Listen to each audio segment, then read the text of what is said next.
Thank you, Mr. Chairman. I'd like to thank the subcommittee chairman, Ms. Cicilline, and the ranking member of the subcommittee, Mr. Sensenbrenner, for their introducing this important bill. Competition from generic and biosimilar prescription drugs is one of the key ways to obtain lower prescription drug prices.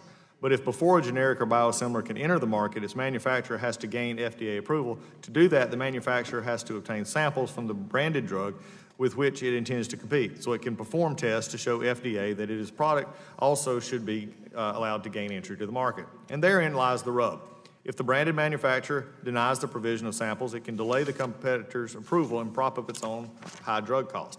This should not be happening. Our laws are written to allow generic and biosimilars to compete and lower drug prices for the benefit of consumers. True, they also are written to protect the legitimate rights of innovative branded manufacturers, but that does not include rights to game the system to keep the competition wrongfully out or consumer drug prices artificially high.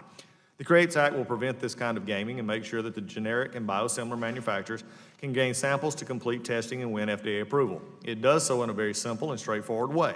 It allows generic and biosimilars manufacturers to bring antitrust suits against branded manufacturers who wrongfully hold up their samples. In these suits, courts can order branded manufacturers to provide the samples. If justified, the court can also award the generic and biosimilar manufacturers damages based on the revenues that branded manufacturers reap while wrongfully withholding samples.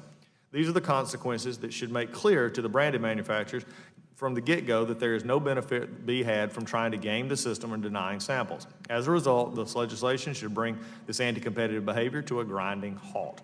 The CBO has estimated that the CREATES Act will save the federal government $3.9 billion in prescription spending. It should lower prescription drug costs even more when non-government spending is taken into account.